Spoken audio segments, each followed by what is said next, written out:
The following is a project of our nonprofit newsroom. Support Midcoast Morning and local community-centered journalism today by signing up to be a monthly sustaining donor at chly.ca/donate.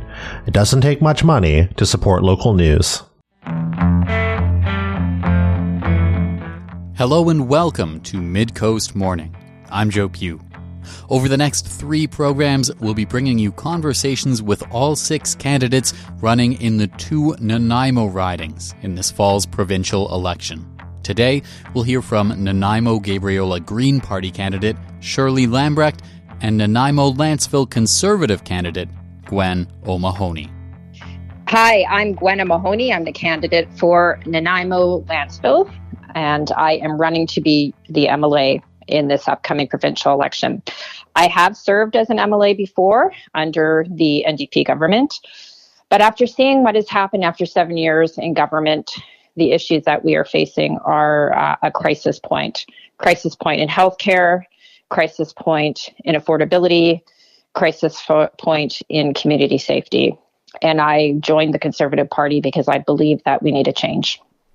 What do you feel are the most important areas of, among some of the things you just highlighted there, what are some of the specific areas you feel like you want to take action on? So locally in Nanaimo, particularly in the Nanaimo-Lantzville riding, we have a drug overdose crisis. So provincially, the average is 20 overdoses per 100,000. In Nanaimo, it's 50. That's more than double the provincial average. We need to make bold action, take bold action when it comes to this issue, and it has to be serious. So we need to transition from what is currently the harm reduction ideology and move towards treatment-based care. And some of that treatment would be mandatory treatment. And what exactly does that look like? I know on the idea of mandatory treatment, people suggest that for folks looking for treatment right now, there's already a long wait list. How do you expand those services? So we have to take a look at it through all stages of treatment and have a good grasp and understanding actually of where the deficits are. So what happens is first there has to be detox. In the area, there's only 25 beds. And then from there, a person must transition into treatment. And currently there is a lag in between detoxing and in between getting actual treatment.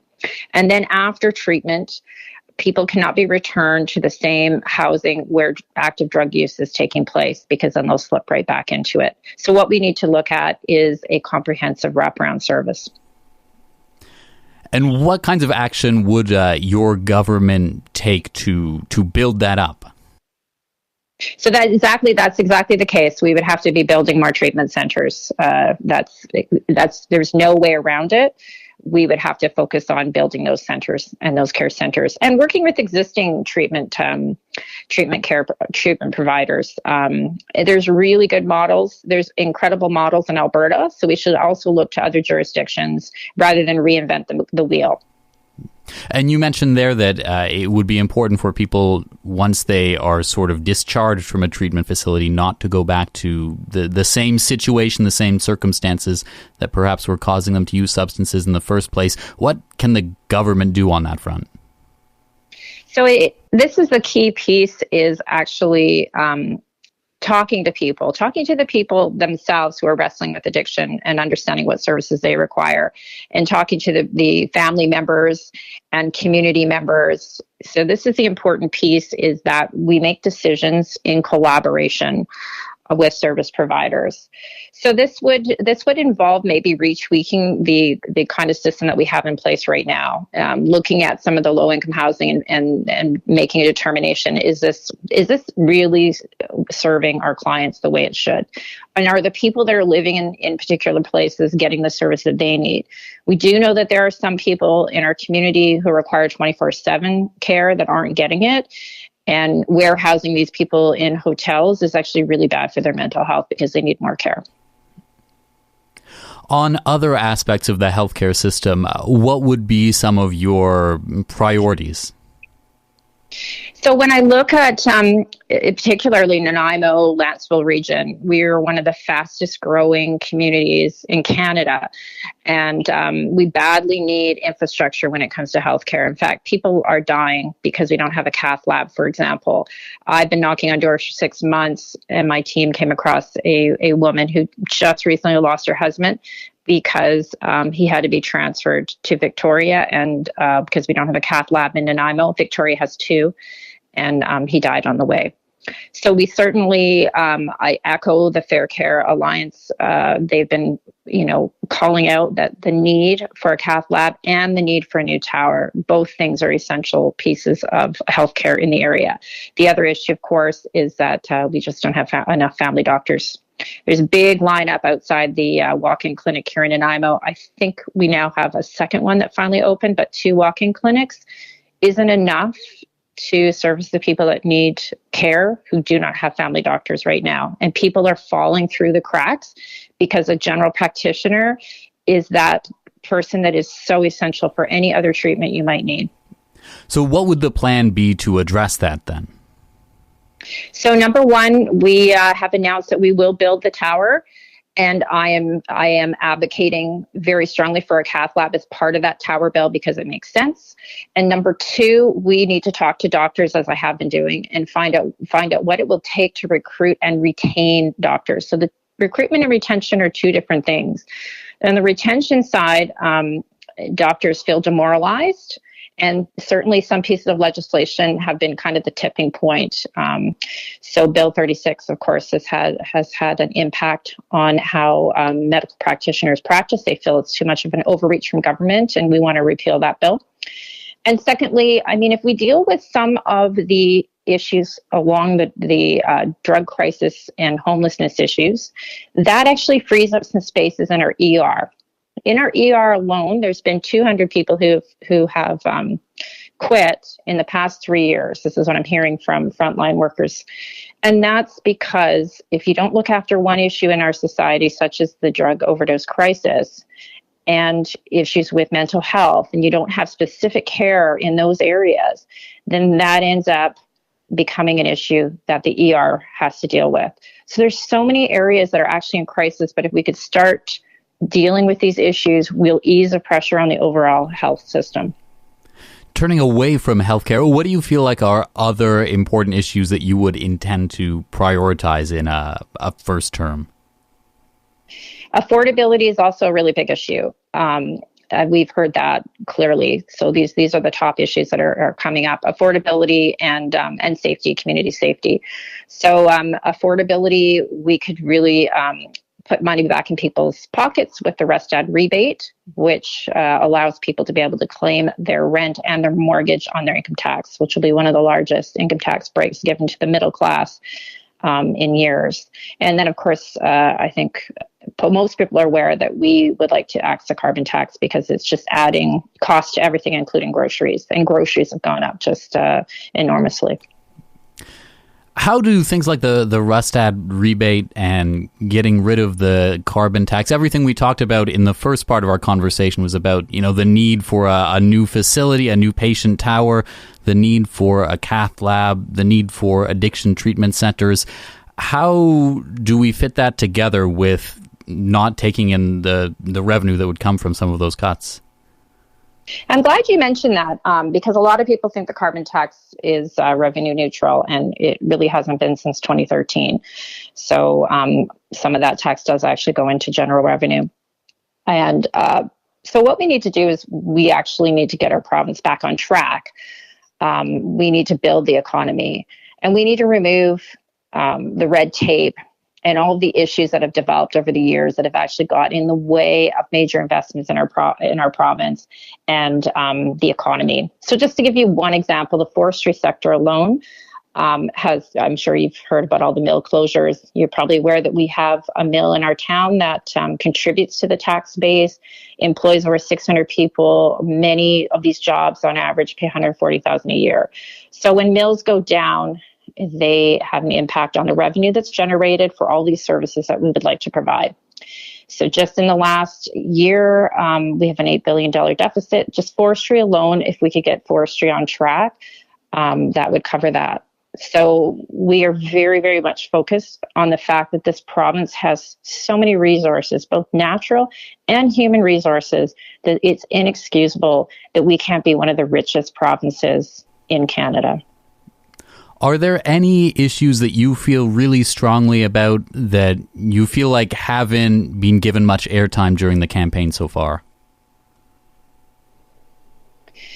I think that there's a lot of issues around public safety that I would kind of backtrack and say that a lot of the issues are so overwhelming that I think they don't get the right depth of airtime, if that makes sense. I do think that you and the press are doing a good job in bringing up the issues as they come along, but it's the depth. It's understanding exactly what led to this. So doing a deep dive into the fact, for example, that we have a revolving justice system, that when somebody in our community is running around with a machete and a knife, this isn't a one-time thing. This is a person that's been flagged and has had issues for years that haven't been addressed, and the RCMP just know this person is going to do something again. It's just this person's a ticking time bomb, and this is a system that is really not serving the community by keeping us safe. So it's the deep dive piece that is often really difficult to do during a campaign, because oftentimes, a lot of interviews are looking for sound bites, and there's just so much more to these issues, and they are complex. Is there anything else you'd like to let people know about your candidacy or your priorities if you were elected? Just to say that I'm an experienced advocate, and I put my community first. And if you elect me on October 19, you aren't going to be disappointed. I'm going to work very hard for my community. Gwen O'Mahony, thank you very much for taking the time. Thank you for having me on your show.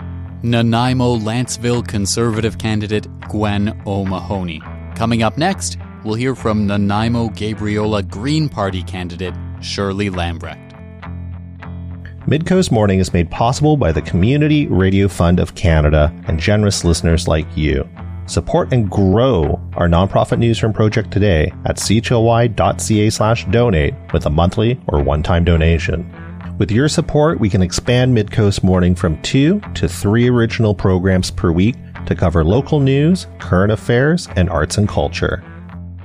My name is Shirley Lambrecht. I am your Nanaimo-Gabriola BC Greens candidate. I'm very excited to be running in this riding. I've actually lived in this riding off and on since 2009, probably more in the riding than outside of the riding. Lived in a few different locations in the riding, so I have a really good grip on what's been going on in the riding since 2009. Also, my daughter lives within blocks of me.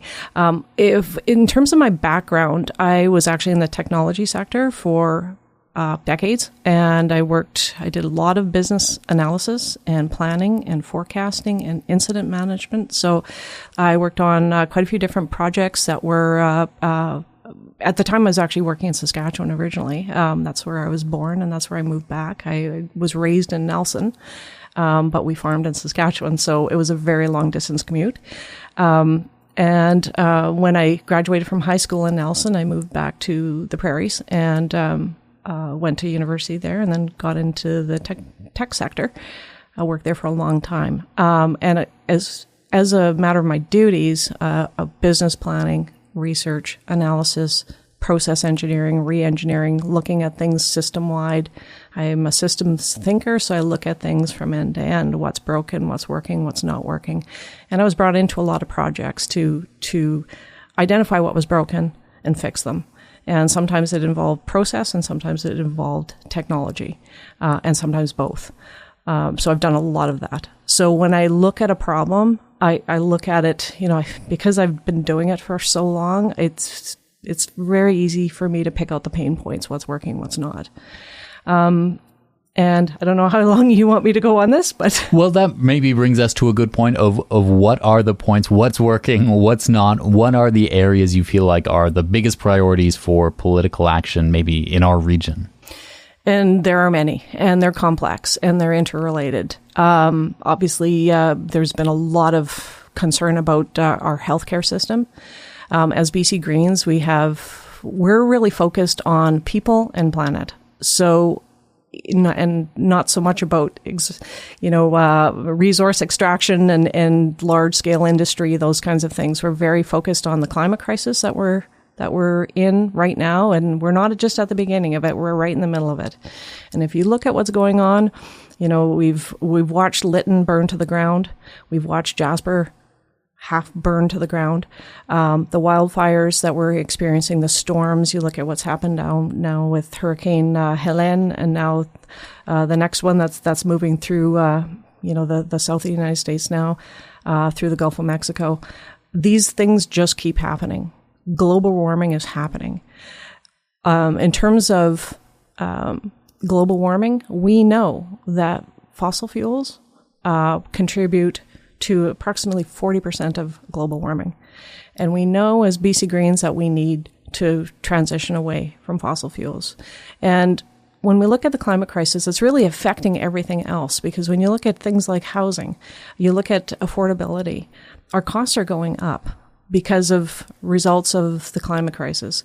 When you look at the billions of dollars that we're needing to spend to fight wildfires, when you look at the insurance costs, when you look at the floods and the highways that have been wiped out by mudslides, all these weather events are ratcheting up our costs significantly. It's not the only thing that's ratcheting up costs, but it's a significant one. And we are the only party that is prepared to take on big oil, the big industry, and fight for a transition to an electric and a renewable energy environment. We need to be moving in that direction, and we need to be moving quickly. So what does that look like? What kinds of actions or policies would you implement if elected to make that happen? Number one, we need to cap off all of our projects, our LNG, fracking. We need to move away from fossil fuels, and we need to do it quickly. We need to stop investing in infrastructure that we need to abandon. We have so many issues that are not being addressed. We've suffered from basically 4 decades of neglect. Our healthcare system is crumbling up here. If you've attended any of the rallies and community events, we've been fighting for decades to get our healthcare system upgraded. We need to be putting resources into our healthcare system, and not just a few dollars, many dollars. And we've kind of been breadcrumbed for a long time, and we need to just be investing in the right things. We've been investing in all the wrong things for a long time. Look at the Site C Dam. Billions of dollars went into a dam that should have never been built. From an engineering point of view, I worked with engineering teams for decades. That dam should have never been built. And then what are we doing? We're fracking all around it. We know that fracking causes seismic activity, and we're fracking all around a dam that we just finished. That, I know I'm going in a lot of tangents here, but when you look at the investment, the NDP when they came into power in 2017. They rode into power on the basis that they would stop the Site C Dam. And of course, as soon as they had power, they flipped. And we see this trend happening over and over again. You look at in 2022, before David Eby went into the Premier's office, he himself said we need to move away from fossil fuels if we're going to meet any of our climate targets. In 2022, the Supreme Court of British Columbia actually, I consider it a landmark ruling, basically acknowledged that BC has a history of missing its climate targets. And our expansion of fossil fuels is only going to make that worse. There is no way we can possibly meet our climate targets if we continue in that direction. So we need to cap off those projects. We need to be investing in healthcare. We need to be investing in education. We need to be investing in people. We need to start looking after people. Social services. We need to be hiring the right people. We need to be building the infrastructure. And we need to be looking after the things we need to be looking after. We need to stop the old growth harvesting. We need to develop a more sustainable forestry model, which is possible. The work has already been done, so we need to start looking at our building our economy on resource extraction, and we need to be looking to green renewables as our source of economic growth. You mentioned a few times investments in healthcare. Is there anything specific about your plan or your platform to address healthcare you'd like people to know about? Yes. Well, one of the things that I guess the big announcement was that our plan, and I will mention that in the BC Greens, our platform is fully costed. So when we say something, we actually cost it. Where's the money coming from? And you won't see that with necessarily from other parties at the table. But in terms of our healthcare model, we're recommending what we're calling the dogwood model, which would be we would establish a health center in each of the 93 ridings.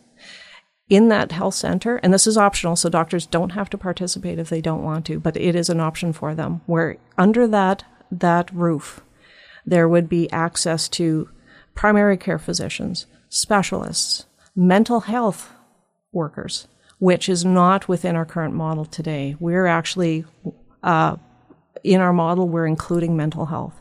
And when you look at the relationship between mental health and physical health, you can't divide it. I mean, if we're not looking after mental health, our physical health suffers. So we think it's critical to include mental health in that model. So, and expanding who is covered within our healthcare model. So within these health centers, you'd be having access to kinesiologists and physiotherapists and chiropractors. And, so we're bringing people and providers under that model so that it's funded. How many people have gone to the doctor? It's been said, okay, the prescription is physiotherapy, and they just don't go because they can't afford it. We need to be funding. We need to be investing way more money in a healthcare system. And the NDP they've done some, but there's, a long way to go. When we look at treatment beds for folks that are suffering from addictions, well, they added 10 beds. Well, when you have probably 800 people on the street, just on the street, and that's not other people, who, not everybody on this, we can't say that addictions only affect people on the street. But we know that we have, somewhere between 800 and 1,000 people who are living on the street who are homeless. And introducing 10 beds is a drop in the bucket. It's just not enough. So we need to be investing there. We need to be, in terms of healthcare, our investments need to be significant. And we need to, so it's a matter about priorities. To me, I look at this election as being a matter of priorities. What are our priorities and what are our values? What do we care about? And who do we care about? And how do we help the people that we care about? Is there anything in this campaign that you feel like is a really important issue that you don't feel has been given much airtime? I think one of the things is when you're looking at, trying to make a decision in terms of who to vote for, look at the behavior, look at what they say, and look at what they do. It's important to listen to what people say, but very often their actions don't map up to the words, what they promise and what they do.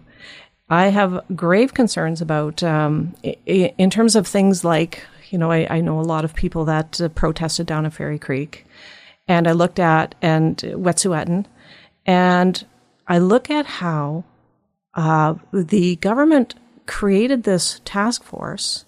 It's called the Community Industry Response Group. Nobody else knew about it. They created it. And so they have all these objectives, and of course you need to have a strategy when you're dealing with protests to make sure that people are safe and that people aren't being injured and those kinds of things. So that's important. You do have to have a response. But when you're including paramilitarizing the RCMP, when they're going in tactical fatigues, and they're covering their faces, and they're taking off their name tags off their uniforms, and they're, so they're not following policy. They're basically being used as a military group to fight protests. And that concerns me. There was no public engagement, no consultation. This was all done behind the scenes. And to me, that's just a flagrant abuse of power. They didn't consult any of the civil liberties organizations. They just went ahead and did it. And one of the items that's identified in their plan is Indigenous engagement. And when you look at the action plans, there was a Freedom of Information request that brought this all to light. In their task plan, one of the important points was Indigenous, consultation. And yet, when you look at their actions, they engage with the police in 2023 and industry and whatnot. But basically, the engagement with Indigenous nations didn't happen. So we can't think of reconciliation as being a convenience food when we go towards it when it's convenient. But we need to be thinking about reconciliation in every decision that we make, every policy decision, every legislative decision. We need to be including engagement with our Indigenous communities and making sure that we have a duty to consult. The United Nations Declaration of the Rights of Indigenous People is very clear. There is a duty to consult. There's a duty to involve our Indigenous communities in our decision-making process. It's not advising them after the fact. It's involving them when the planning is being done. And it's asking how they see their role and showing them the respect of consultation. I'd love to keep the conversation going, but our time is limited. We have to leave it there. We're out of time. Shirley Lambrecht, thank you very much for coming down to the studio. Oh, well, thank you for having me today. I really appreciate it. Nanaimo-Gabriola Green Party candidate Shirley Lambrecht. On Friday's program, we'll hear from 2 more local candidates in the upcoming provincial election. Voting day is Saturday, October 19th. You can find more information on what riding you're in and where you can vote online at elections.bc.ca. That's our show for the day. Thank you for joining me. I'm Joe Pugh, host and producer of Midcoast Morning. Jesse Woodward is our executive producer, and Arby Frew is our technical advisor. You can sign up for CHLY's newsletter at chly.ca/subscribe. Our theme song is First One by local Nanaimo band Waste Management. If you have a story you'd like us to cover, email us at news@chly.ca. That's all for now. I'll talk to you on another Midcoast Morning.